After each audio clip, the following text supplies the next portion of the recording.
నమస్తే. ఇన్నాళ్ళు నన్ను సపోర్ట్ చేస్తూ, ఎంకరేజ్ చేస్తూ మీ ప్రేమని నాకు అందిస్తున్న ప్రతి ఒక్కరికి కృతజ్ఞతలు. అలాగే ఈ వీడియో కూడా ఖచ్చితంగా మీకు ఉపయోగపడుతుంది. లైక్, షేర్ అండ్ సబ్స్క్రైబ్ చేసి మీ సపోర్ట్‌ని నాకు అందించండి. అలాగే ఈ వీడియో పట్ల మీకున్న అభిప్రాయాన్ని కామెంట్ సెక్షన్‌లో కామెంట్ చేసి తెలియజేయండి. ఇప్పుడు వీడియోని చూద్దాం. నమస్తే. Welcome to our channel. నేను పద్మిని. ప్రస్తుతంతో పాటు ప్రముఖ ఆధ్యాత్మికవేత్త, వాస్తు జ్యోతిష పండితులు, లలిత ఉపాసకులు, వాస్తు జ్యోతిష శిక్షణ నిపుణులు బ్రహ్మశ్రీ నానాజీ పట్నాయక్ గారు మనతో పాటు ఉన్నారు. మాట్లాడదాం. సార్ నమస్తే సార్. శ్రీమాత్రే నమః. సార్, రకరకాల మంత్ర సాధనలు అందరూ చేస్తున్నారు. Yeah. అది బీజాక్షరానికి సంబంధించి అనుకోవచ్చు, స్తోత్ర సాధన అనుకోవచ్చు. స్తోత్రం కూడా ఫలితాన్ని ఖచ్చితంగా ఇస్తుంది. 100% ఇస్తుంది. దుర్గా ద్వాత్రింశన్ నామాలు, ఆ నామాలకు ఉండేటటువంటి వైభవం మాటల్లో చెప్పలేము. అలా కాపాడి తీరుతుంది అమ్మ, కవచంలా మారేటటువంటి పరిస్థితి ఉంటుంది. అయితే ఈ సాధన విషయంలో సార్ రకరకాల అవరోధాలు ఎదురవుతూ ఉంటాయి, ఆటంకాలు రకరకాల. అసలు కొంతమందికి అయితే మంత్రం చేస్తున్నామండి, చాలా బ్యాడ్ ఆలోచనలు వస్తున్నాయి. బ్యాడ్ అంటే ఎక్స్ట్రీమిటీస్ అవి.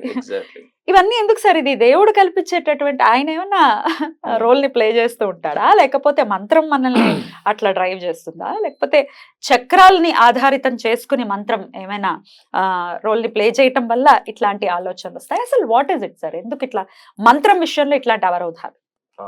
దీనికి చాలా కారణాలు ఉన్నాయి. నేను మీకు చాలా క్లియర్ గా చెప్తాను ఈ విషయాన్ని. ఒకటి, పాయింట్ నెంబర్ 1, ఒక మంత్రం చేసుకుంటున్నాము, అది లలిత కావచ్చు, విష్ణు సహస్రనామాలు కావచ్చు, ఏదైనా గురువుల నుంచి పొందినటువంటి ఏ మంత్రమైనా కావచ్చు. ఆ మంత్రం చేసేటప్పుడు జరిగే మొట్టమొదటి పని ఏమిటి అంటే, విషయం మన కర్మ తరుగుతూ ఉంటుంది. ఈ కర్మ తగ్గుతుంది అంటే మనం పూర్వజన్మలో చేసుకున్నటువంటి పాపం దగ్ధం అవుతుంది, చాలా స్పష్టంగా, అందులో ఎటువంటి డౌట్ లేదు. అయితే ఇందులో ఏమవుతుందంటే, పాయింట్ నెంబర్ 1, ఈ మంత్రం జరిగేటప్పుడు చేసేటప్పుడు ఈ వ్యక్తికి పుణ్యం మీద ఆధారపడి ఉంటుంది. ఆ మంత్రం ఎంతవరకు కంటిన్యూ చేస్తాడు, కంటిన్యూ చేయగలడా లేదా అనేది. మరి ఆ పుణ్యం మీద ఆధారపడేటప్పుడు ఎవరెవరు ఇక్కడ ఆటంకపరుస్తారు అంటే, ఒకటి, అందరూ ఏమనుకుంటారు, దేవుడు పరీక్షిస్తున్నాడు అంటారు కొంతమంది, లేకపోతే ఏవో శక్తి ఇబ్బంది పెడుతుంది అంటారు. దీనికి ఏంటంటే, పంచమ స్థానంలో, పంచమ ఈజ్ మంత్రస్థానం, పంచమ స్థానంలో ఉండే గ్రహాలను బట్టి మీ పూర్వజన్మ కర్మ కూడా ఆపుతుంది ఒక్కోసారి. అంటే నువ్వు కర్మ అనుభవించాల్సింది, నువ్వు ఇట్లా వెళ్ళి నువ్వు కర్మను తప్పించుకుంటే అలాగాని కర్మ కూడా ఆపుతుంది, రకరకాలుగా ఆపుతుంది. అదొక్కొక్కసారి ఒక స్త్రీమూర్తి చేస్తుందంటే భర్త రూపంలో రావచ్చు. ఏంటి నీకు ఎంతసేపు పూజలు పునస్కారాలు, నువ్వు కర్మ సిద్ధాంతంలో ఉండాలి కానీ ఏమిటి భగవంతుడు ఏంటి అనే భర్త దొరకొచ్చు. సర్వసాధారణంగా ఈ సమస్య ఉంది. లేదా ఒక్కొక్కసారి భర్త చేస్తుంటే భార్య అనొచ్చలా, ఎప్పుడు పూజలు చేస్తుంటాడండి అంటే ఏంటి, వీళ్ళ కర్మ అక్కడ వాళ్ళేదో వీళ్ళనని కాదు, వీళ్ళ కర్మ వాళ్ళ మైండ్ లో కూడా అలా అనిపిస్తుంది. లేదా ఒక్కొక్కసారి పిల్లలు ఒప్పుకోకపోవచ్చు, ఫ్రెండ్ ఎవరో వస్తాడు, ఫ్రెండ్ కలుస్తాడు, అవన్నీ ఎవడు పడతాడు, నీ పిచ్చా అవన్నీ చేసుకుంటూ కూర్చుంటావా, ఏదో ఒకటి వస్తుందండి. ఈ రూపంలో వస్తాయి ఒక్కోసారి. రెండోసారి ఏమవుతుందంటే, ఇంట్లో ఉండే నెగటివ్ ఎనర్జీ ఉంటుంది. మీరు ఇంట్లో కూర్చోగానే ఏదో ఆలోచన, కూర్చోలేకపోవడం ఎందుకు అవుతుందంటే ఈశాన్యం పాడైతే జరుగుతుంది. లేదా పంచమ స్థానంలో ఉండే కొన్ని పాప గ్రహాలు కూడా మనల్ని కాన్సన్ట్రేషన్ చేయనివ్వవు. బికాజ్ 5th హౌస్ ఇస్ మంత్రస్థానం. 5th హౌస్ అనేది మనం ఆలోచన, మంత్రము ఈ స్థానం. ఎప్పుడైతే ఆ మహాదశలు నడుస్తున్నాయి, లేదా పంచమ స్థానంలో ఒక గ్రహం ఉండి వక్రించింది అంటే ఏంటి, మంత్రస్థానాన్ని వెనక్కి తీసుకెళ్తుంది. సో వెనక్కి తీసుకెళ్ళేటప్పుడు మీరు మంత్రం చేద్దాం ఎంత అనుకున్నా దాని నుంచి మీరు బయటకు వచ్చేస్తుంటారు. ఇవన్నీ ఏమిటి అంటే పాస్ట్ లైఫ్ లో మనం చేసుకున్న కర్మే అవుతుంది. ఇప్పుడు చాలా మంది చూడండి, ఇప్పుడు ఎందుకు మనకి ఇప్పుడు వారాహి నవరాత్రులే జరుగుతున్నాయి. అందరూ ఏమంటారు, ఇప్పుడు వీడియోస్ లో కొంతమంది చేయొచ్చు అంటారు, కొంతమంది చేయకూడదు అంటారు. కానీ నేనేమంటానంటే, మీరు చేయొచ్చా చేయకూడదా వీడియోలా మీరు అనుకుంటున్నారా, మీరు సంకల్పిస్తున్నారా కదా, అమ్మ సంకల్పిస్తే మీరు చేయగలరు. కరెక్ట్. అమ్మవారు తను అనుగ్రహిస్తే తను యాక్సెప్ట్ చేస్తే మీరు చేయగలుగుతారు. వీడియో చేయడం వల్ల అయిపోవడం కాదు. అలాగే ఈ మంత్రం కూడా ఏంటంటే, వీళ్ళకి మంత్రం చేయడం ద్వారా పాపాన్ని దగ్ధం చేసుకునే యోగం ఎంతుంది అనే దాని మీద వీళ్ళు మంత్రం చేయగలుగుతారు.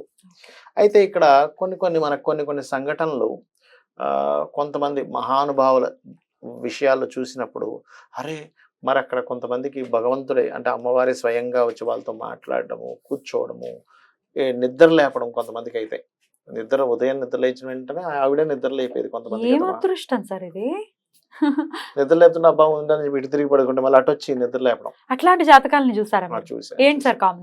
అది 9th హౌస్ 5th హౌస్ చాలా అద్భుతంగా ఉంటాయి వాళ్ళకి. పంచమ స్థానము భగవత్ స్థానము చాలా బాగుంటాయి. అయితే అలా ఉన్నప్పుడు మరి భగవంతుడు కూడా అడ్డం పడొచ్చు కదా అనిపిస్తుంది.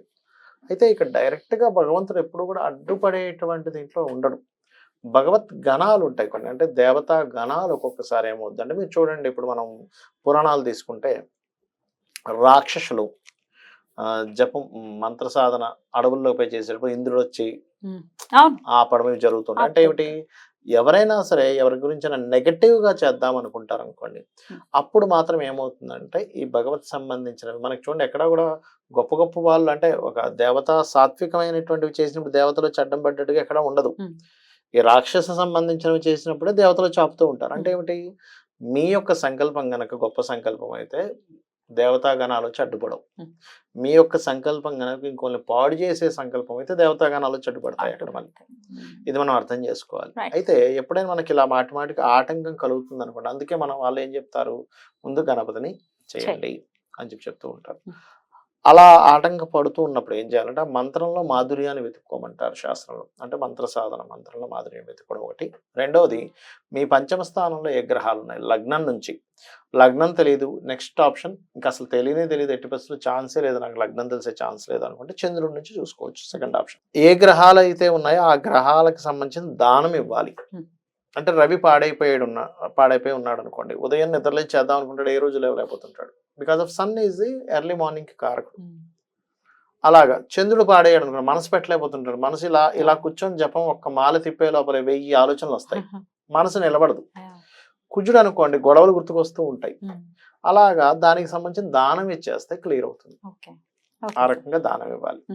ఇంట్లో ఇందాక నేను చెప్పినట్టుగా ఈశాన్యం పాడైంది, మనం దాని మీద కాన్సన్ట్రేషన్ చేయలేము. అంటే తగ్గింది, కొంతమందికి ఎలా ఉంటుందంటే ఈశాన్యం తగ్గిపోతుంది ఒక్కోసారి, లేదా విపరీతంగా పెరుగుతుంది. తగ్గింది అనుకోండి, అక్కడ ఒక రౌండ్ మిర్రర్ ఆర్ కోడిగుడ్డ ఆకారం మిర్రర్ కొంచెం ఈశాన్యంలో పెడితే అది విజువల్ గా పెరుగుతుంది, అది కొంచెం. సో ఆ రకంగా పెరిగిపోతే సార్ విపరీతంగా పెరిగితే కట్ చేసుకోవడమే.